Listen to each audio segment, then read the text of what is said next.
तो अध्याय के इस चैनल में आप सभी का स्वागत है। आज हम आरआरबी ग्रुप डी के जो चैप्टर वाइज हम रिवीजन कर रहे हैं, इसमें हम आज भारतीय संविधान की चर्चा करेंगे। तो आइए देखते हैं भारतीय संविधान में किस प्रकार के प्रश्न बनते हैं। हमारा आज का पहला प्रश्न है, निम्नलिखित में से कौन संविधान सभा के अध्यक्ष थे? सी राजगोपालाचारी, भीमराव अम्बेडकर, जवाहरलाल नेहरू और राजेंद्र प्रसाद। अब यहाँ पे संविधान सभा के अध्यक्ष की बात हो रही है, तो देखिए आपको थोड़ा सा बता देते हैं। जब संविधान सभा की बैठक हुई थी तो पहली बैठक इसकी हुई थी 9 दिसंबर 1946 को। ठीक है, इसके दिन 9 दिसंबर को पहली बैठक हुई थी। उसके बाद दूसरी बैठक हुई थी 11 दिसंबर 1946 को। ठीक है, जब पहली बैठक हुई थी तो इसके अंदर भी अध्यक्ष बनाया गया था, लेकिन वो अस्थायी अध्यक्ष थे डॉक्टर सच्चिदानंद सिन्हा। ठीक है, सच्चिदानंद सिन्हा को अस्थायी अध्यक्ष के तौर पर नियुक्त किया गया था। ठीक है, उसके बाद जब दूसरी बैठक हुई तो सर्वसम्मति से डॉक्टर राजेंद्र प्रसाद को अध्यक्ष चुना गया था, जो कि ये स्थायी अध्यक्ष थे। ठीक है, डॉक्टर राजेंद्र प्रसाद को स्थायी अध्यक्ष के रूप में चुना गया था। तो यहाँ पर चूंकि सच्चिदानंद सिन्हा ऑप्शन में नहीं है, इसलिए ये डॉक्टर राजेंद्र प्रसाद इसका सही उत्तर होगा। ठीक है, अगर आपसे पूछा जाता है कि इसके अस्थायी अध्यक्ष कौन थे, तो इसका उत्तर होगा सच्चिदानंद सिन्हा। अगर प्रश्न पूछा जाए कि संविधान सभा के प्रथम स्थायी अध्यक्ष कौन थे, तो डॉक्टर राजेंद्र प्रसाद। लेकिन अगर प्रश्न पूछे कि संविधान सभा के पहले अध्यक्ष कौन थे और ऑप्शन में सच्चिदानंद सिन्हा और डॉक्टर राजेंद्र प्रसाद दोनों आए, तो आप डॉक्टर सच्चिदानंद सिन्हा को सही उत्तर टिक करेंगे।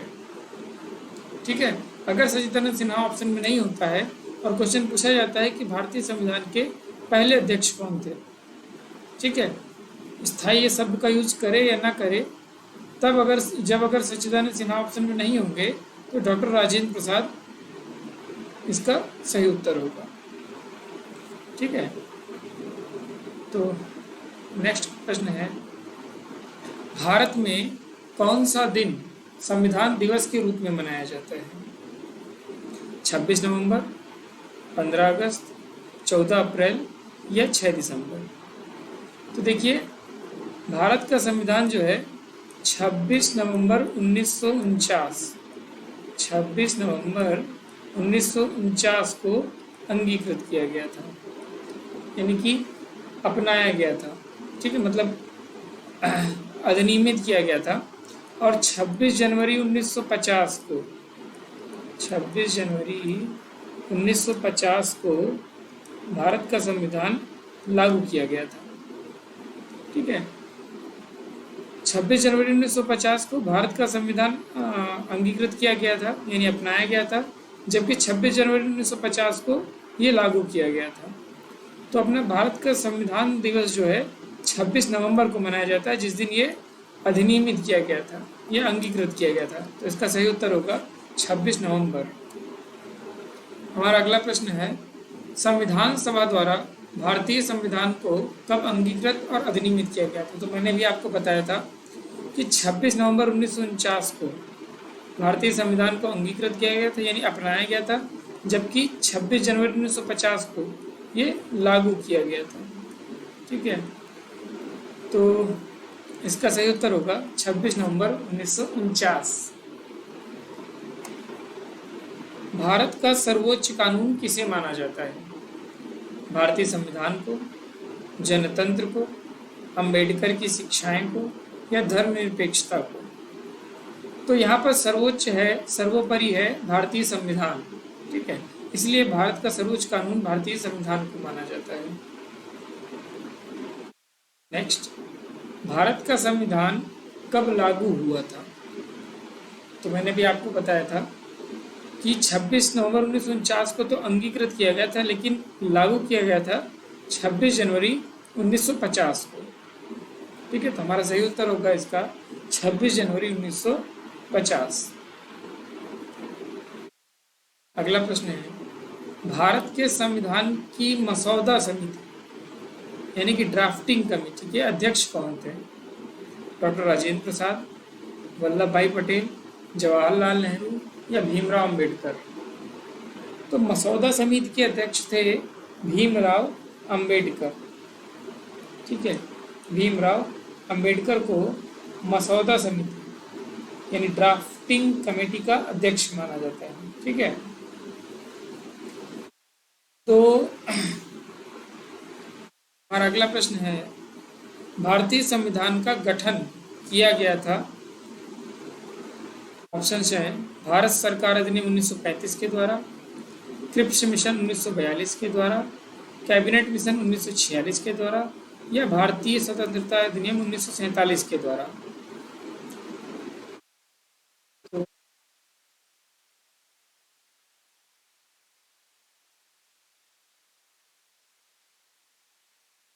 हमारा सही उत्तर होगा यहाँ पर कैबिनेट मिशन 1946 के द्वारा। कैबिनेट मिशन के बारे में थोड़ा सा जान लेते हैं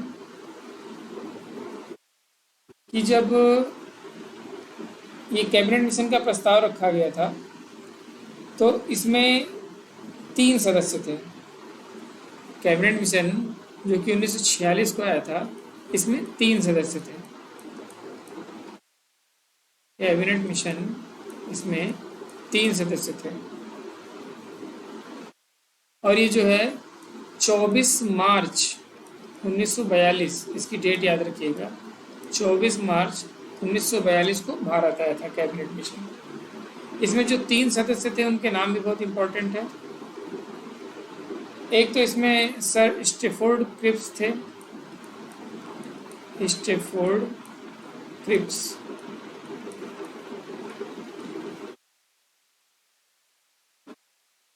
दूसरे थे इसमें सर पैथिक लॉरेंस,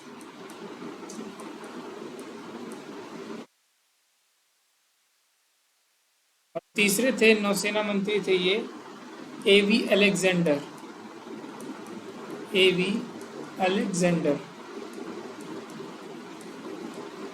तो जो कैबिनेट मिशन के अध्यक्ष थे वो थे सर स्टेफोर्ड क्रिप्स। ठीक है, तो कैबिनेट मिशन ने ही एक प्रस्ताव रखा था कि अंतरिम सरकार की स्थापना हो और इन्होंने ही संविधान के गठन और उसके निर्माण के लिए एक योजना प्रस्तुत की थी। ठीक है, तो कैबिनेट मिशन की डेट याद रखिएगा 24 मार्च 1942 के अध्यक्ष कौन थे? Sir Stafford Cripps. ठीक है, और अन्य 2 सदस्य थे सर पैथिक लॉरेंस और एवी अलेक्जेंडर। तो भारतीय संविधान सभा का गठन जो है कैबिनेट मिशन 1946 के आधार पर किया गया था। इन्होंने ही कहा था कि भारतीय संविधान का गठन और भारतीय संविधान के निर्माण के लिए योजना इन्होंने प्रस्तुत की थी। हमारा अगला प्रश्न है, भारत के लिए सर्वप्रथम संविधान सभा का विचार किसने दिया था? CG राय, बाबा साहब अम्बेडकर यानी भीमराव अम्बेडकर जी, MN राय या जवाहरलाल नेहरू? तो भारत के लिए सर्वप्रथम संविधान सभा का विचार MN राय ने प्रस्तुत किया था। आपका सही उत्तर है इसमें MN राय। अगला प्रश्न है, भारत के संविधान के प्रथम बैठक की अध्यक्षता किसने की थी? तो मैंने आपको भी बताया था कि हमारी पहली बैठक हुई थी 9 दिसंबर 1946 को और दूसरी बैठक हुई थी 11 दिसंबर 1946 को। तो जो पहली बैठक हुई थी इसकी अध्यक्षता किसने की थी? सच्चिदानंद सिन्हा ने। और जो दूसरी बैठक हुई थी उसकी अध्यक्षता की थी डॉक्टर राजेंद्र प्रसाद ने। तो यहाँ पर हमसे प्रथम बैठक की बात कर रहा है, तो प्रथम बैठक की अध्यक्षता सच्चिदानंद सिन्हा ने की थी। अगला प्रश्न है, संविधान सभा के प्रारूप समिति के अध्यक्ष कौन थे? ये पूछ रहा है यहाँ पर, संविधान सभा के प्रारूप समिति के अध्यक्ष कौन थे? तो यहाँ पर भीमराव अम्बेडकर, सी राजगोपालाचारी, राजेंद्र प्रसाद और जवाहरलाल नेहरू ऑप्शन में।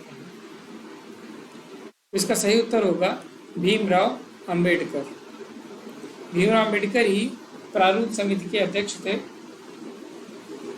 इसमें कुछ 7 सदस्य थे।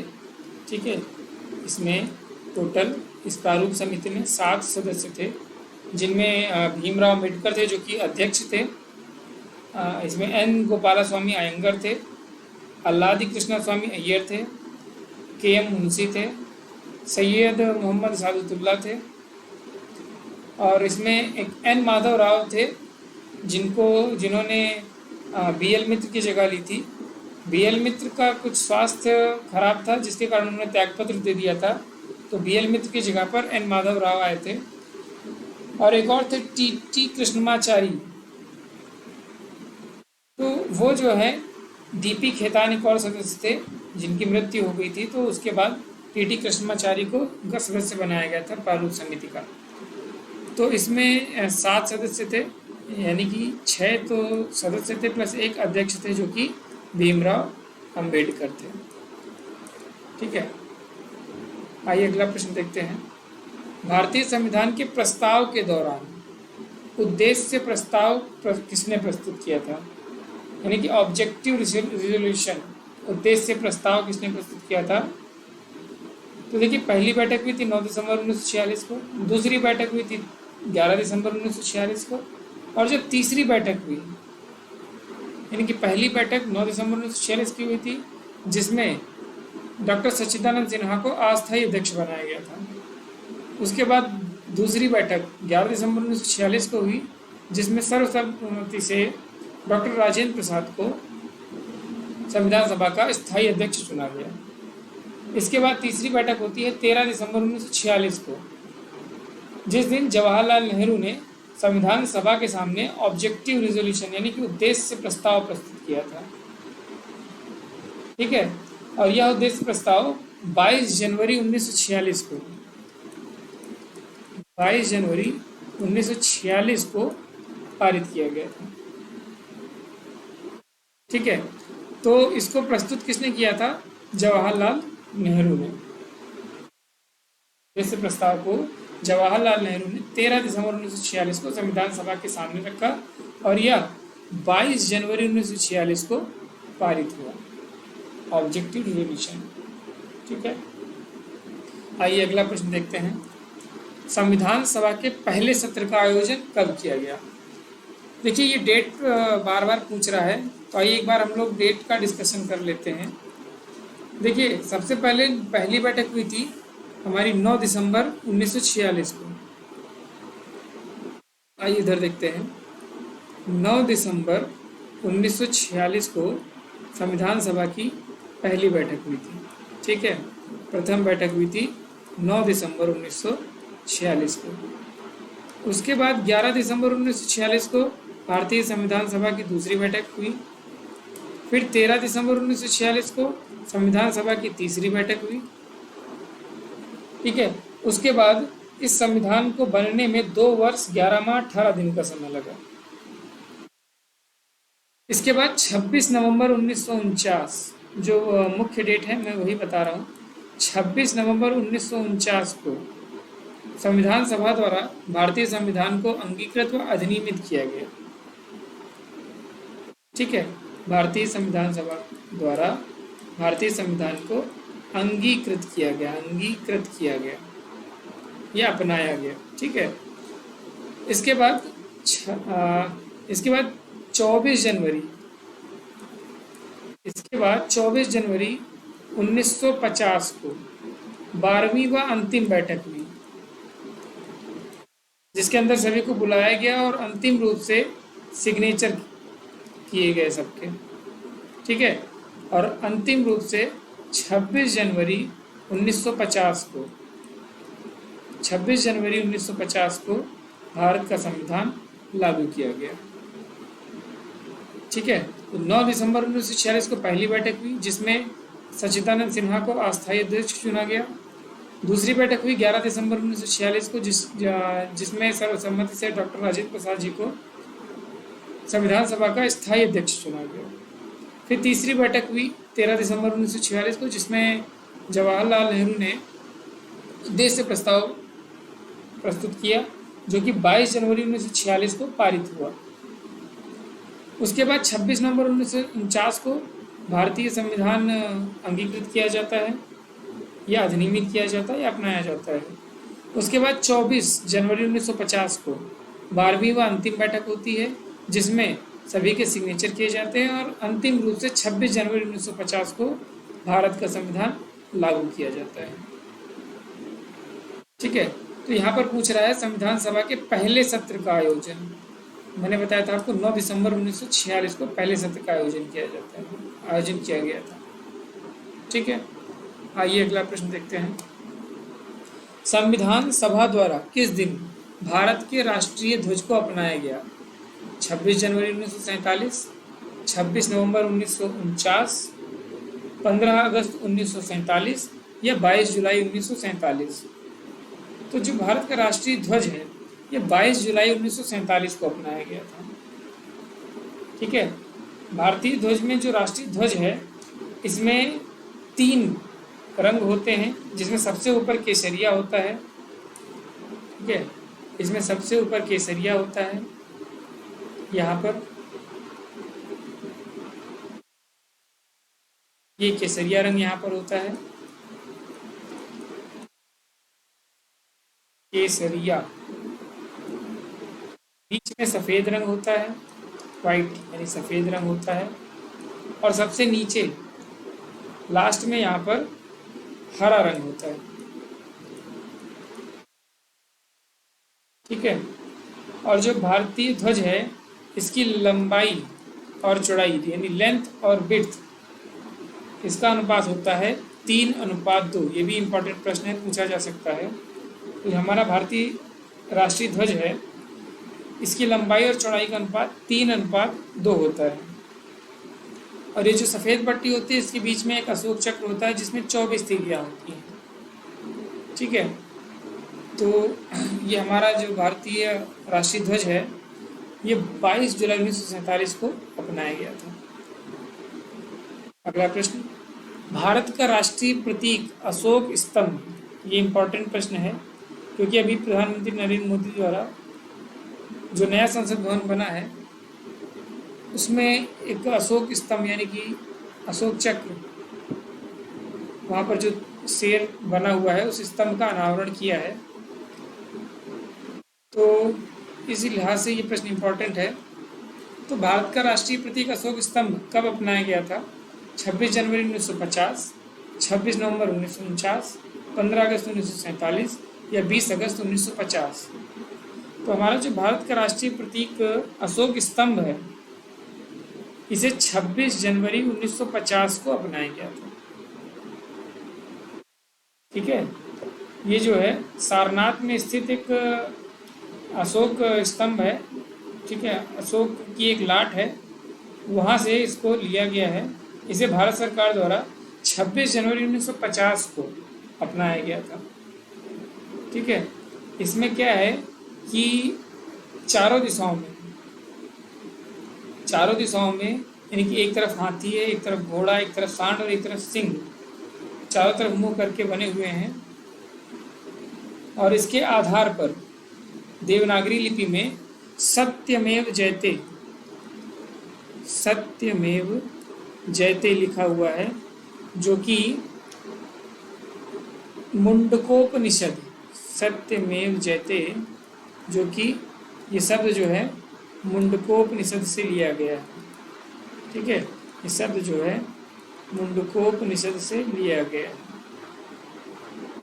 आइए अगला प्रश्न देखते हैं। भारत की संविधान निर्मात्री सभा के अध्यक्ष कौन थे? ठीक है, बहुत बढ़िया प्रश्न है, मैं आपको बता भी चुका हूँ। भारत की संविधान निर्मात्री सभा के अध्यक्ष कौन थे? डॉक्टर राजेंद्र प्रसाद, भीमराव अम्बेडकर, सी राजगोपालाचारी और के.एम. मुंशी। तो इसका सही उत्तर है डॉक्टर राजेंद्र प्रसाद। इस प्रश्न का सही उत्तर है डॉक्टर राजेंद्र प्रसाद। ठीक है, बताया था मैंने आपको कि जब दूसरी बैठक हुई थी तो इनको सर्वसम्मति से संविधान सभा का अध्यक्ष चुना गया था। ठीक है, तो इसलिए इस प्रश्न का उत्तर होगा डॉक्टर राजेंद्र प्रसाद। संविधान सभा की अंतिम बैठक किस दिन हुई थी? तो मैंने आपको बताया था 26 नवंबर 1949 को तो अंगीकृत किया गया था भारत का संविधान, और 26 जनवरी 1950 को लागू किया गया था। लेकिन उसके पहले 24 जनवरी 1950 को 12वीं और अंतिम बैठक हुई थी, जिस दिन सबके सिग्नेचर किए गए थे। ठीक है, तो उसी दिन अंतिम बैठक हुई थी। तो 24 जनवरी 1950 को 12वीं व अंतिम बैठक हुई थी। ठीक है, तो इस प्रश्न का सही उत्तर होगा 24 जनवरी 1950। आइए अगला प्रश्न देखते हैं। भारतीय संविधान को 26 नवंबर 1949 को किसके द्वारा अधिनियमित किया गया था? तो इसका सही उत्तर होगा भारतीय संविधान द्वारा, यानी कि संविधान सभा द्वारा। ठीक है, अभी आप पढ़ ही चुके थे। अगला प्रश्न है, भारतीय संविधान में कुल कितनी महिला सदस्य थी? ठीक है, तो देखिए मैं आपको बता देता हूँ, यहाँ पर ये 3 आंकड़े याद रखिएगा, 15, 26, 33। तो 15 तो उसमें वुमेन थी। ठीक है, 26 उसमें एससी की पद थे और उसमें 33 एसटी थे। तो भारतीय संविधान में जो सदस्य थे उसमें 15 महिलाएं थी, 26 एससी के सदस्य थे यानी अनुसूचित जाति के थे, और 33 अनुसूचित जनजाति के सदस्य थे। ठीक है, तो 15, 26, 33 ये आंकड़ा याद रखिएगा, ये ऐसे बना लीजिए आप यहाँ पर। ठीक है, वुमेन, एससी, एसटी 15, 26, 33। ठीक है, आइए अगला प्रश्न देखते हैं। भारतीय संविधान के उद्घाटन अधिवेशन की अध्यक्षता किसने की थी? देखिए प्रश्न बदल बदल के पूछ रहा है, बाकी इसका आंसर वही है। ठीक है, अगर आपने एक बार ये आंकड़ा देख लिया है कि 9 दिसंबर को अध्यक्ष कौन था और 11 दिसंबर को अध्यक्ष कौन था, ये तो आपने अगर पढ़ लिया है तो ये क्वेश्चन कैसे भी पूछे आप इसका सही उत्तर दे ले जाएंगे। देखिए पहली बैठक यानी कि जब उद्घाटन हुआ था, पहली बैठक, ठीक है, 9 दिसंबर 1946 को हुई थी और इस दिन अध्यक्ष बनाया गया था सच्चिदानंद सिन्हा को।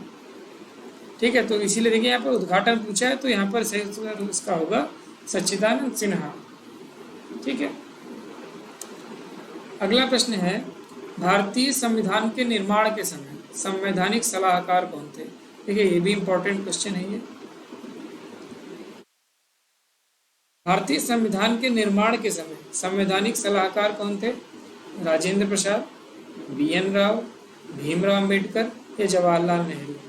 तो इसका सही उत्तर है BN राव। ठीक है, तो ये संवैधानिक सलाहकार ये, तो आपका सही उत्तर होगा BN राव। देखिए आपका RRB ग्रुप डी का एग्ज़ाम 17 अगस्त से है, तो उसके पहले आप जितना ज़्यादा से ज़्यादा रिवीजन कर सकें, इसके लिए आप चाहे तो लूसेंट की बुक आप तेज़ी से रिवाइज कर सकते हैं। साइंस के लिए अगर आपके पास समय है तो आप परीक्षावाड़ी ले सकते हैं। फिजिक्स केमिस्ट्री एक साथ आती है और बायो की अलग परीक्षावाड़ी आती है, तो साइंस के लिए आप परीक्षावाड़ी ले सकते हैं। बाकी GS के लिए आप तेज़ी से पूरी लूसेंट आप एक तरफ से हाईलाइट कर लीजिए और कम से कम 2 से 3 रिवीजन उसके कर लीजिए। ठीक है, तो आज के लिए इतना ही, धन्यवाद।